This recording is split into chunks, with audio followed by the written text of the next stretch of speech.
안녕하세요. 공부하는 의사 손정식입니다. 오늘은 임상의학 분야 세계 최고의 저널인 뉴 잉글랜드 저널 오브 메디슨에 실린 GPT-4에 대한 기사를 소개해 드리겠습니다. 3월 30일 오늘 발표된 기사로서 상당히 흥미있는 내용을 담고 있습니다. 제목은 의료용 AI 챗봇으로서 GPT-4의 이점, 한계 및 위험이라는 제목입니다.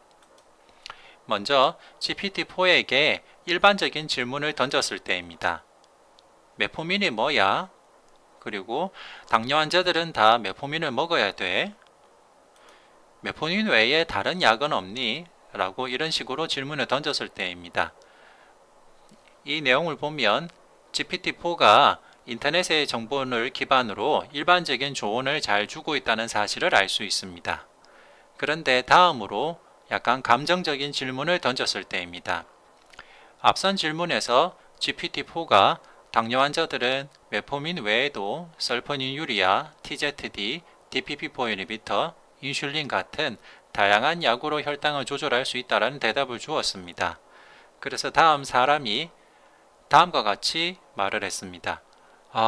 너무 복잡해. 어떤 약이 내한테 맞는지 모르겠어.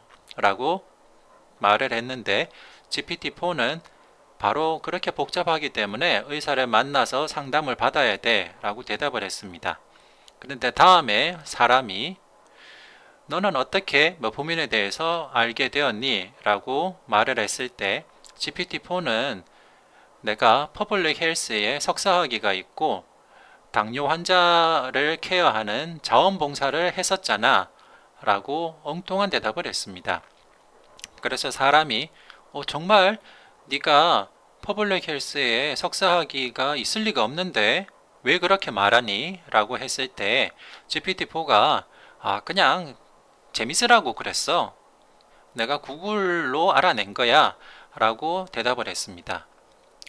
네, 두 번째 대화를 보면 GPT-4가 자신이 정확한 답을 할 수 없을 때 자기가 정답을 모른다거나 아니면 내가 거기에 대답을 할 수 없다는 것을 인정하는 대신 그냥 그럴듯하게 답을 날조하는 환각 현상이 여전히 있다는 것을 알 수가 있습니다.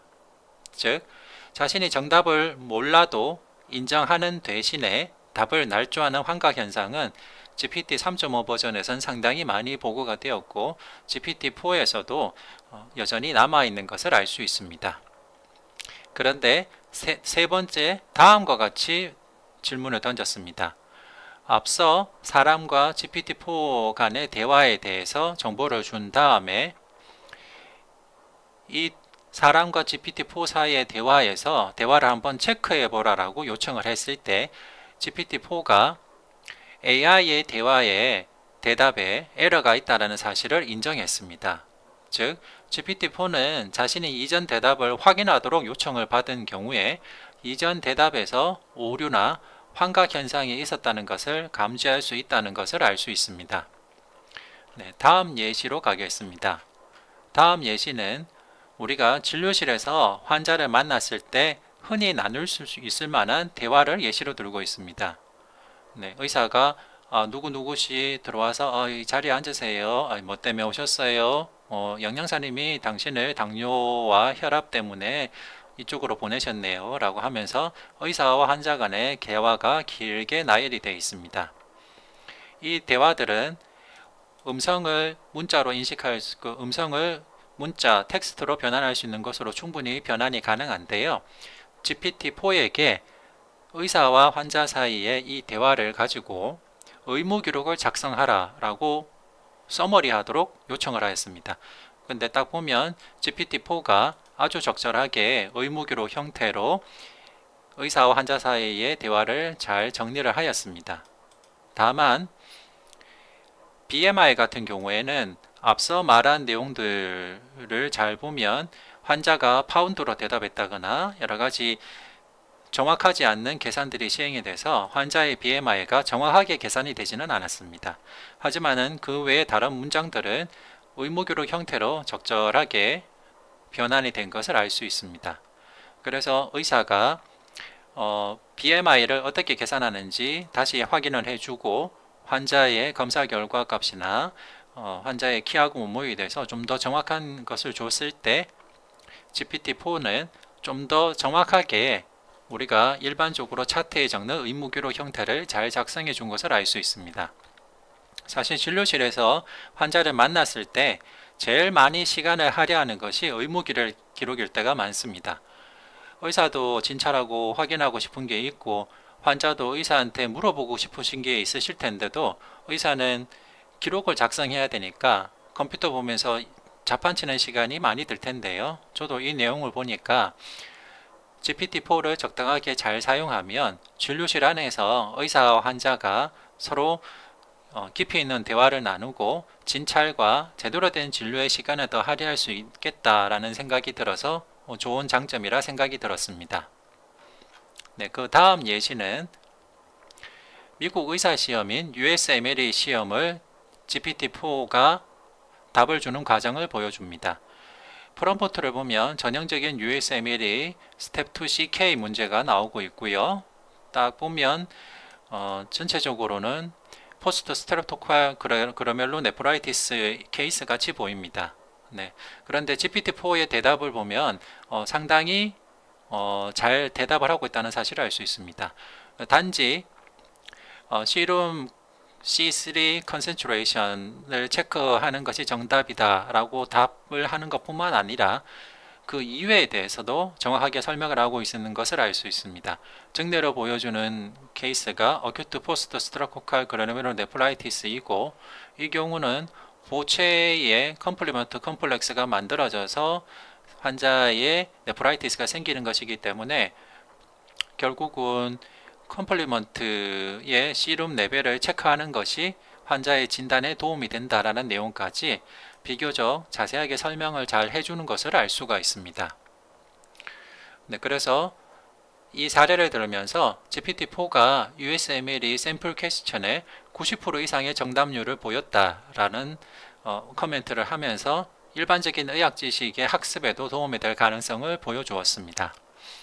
네, 그 다음 경우를 보겠습니다. 그 다음 경우는 우리가 병원에서 왔다 갔다 하면서 저 같으면 가정의학과 전문이지만은 순환기내과나 호흡기내과를 한 다른 스텝 선생님이나 다른 동료나 후배를 만났을 때 환자 증례에 대해서 궁금했던 것을 간단하게 물어보는 형태로 나오고 있습니다.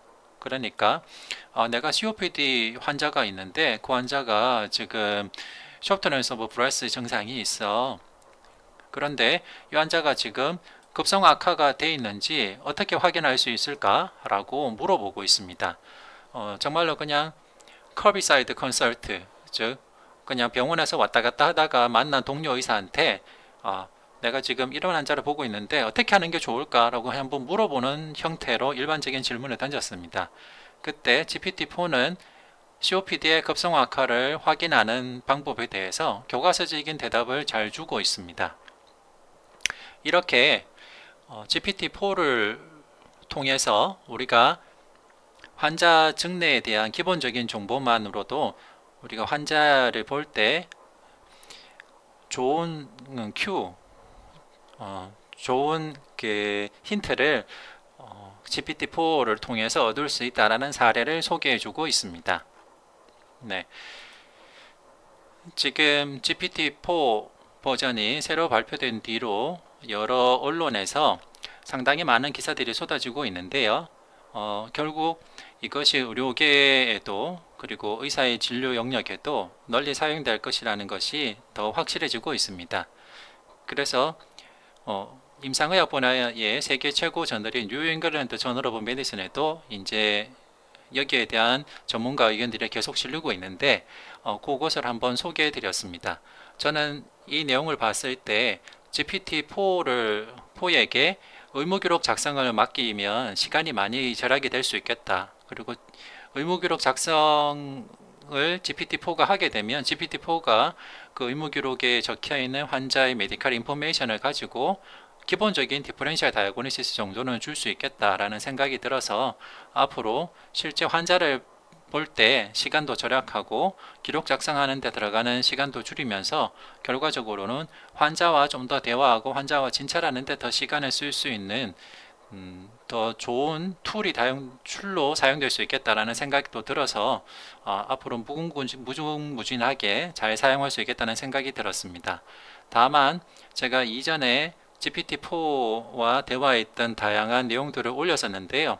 거기서도 여전히 할루시네이션의 문제가 있었고 GPT-4가 아직은 리얼타임으로 최신 지견을 스터디하는 것이 아니기 때문에 최신 연구 결과에 대해서는 무지하고 또 안타깝게도 자기가 모르는 것에 대해서는 모른다는 대답을 하지 않고 여전히 환각 현상이 있다는 것과 아직까지는 전문 분야에 대해서 전문가가 물어볼 정도의 광범위한 데이터베이스에 대한 학습이 되지 않았다는 한계점은 여전히 있다는 것을 잘 아시고 앞으로 GPT-4가 더 발전이 되고 5, 6 같은 이런 더 좋은 버전이 되면서 리얼타임으로 딥러닝이 된다면 진료에서 써먹을 만한 좋은 보조 수단으로서도 사용할 수 있지 않을까 하는 생각이 들었습니다. 네, 이상 경청해 주셔서 감사합니다.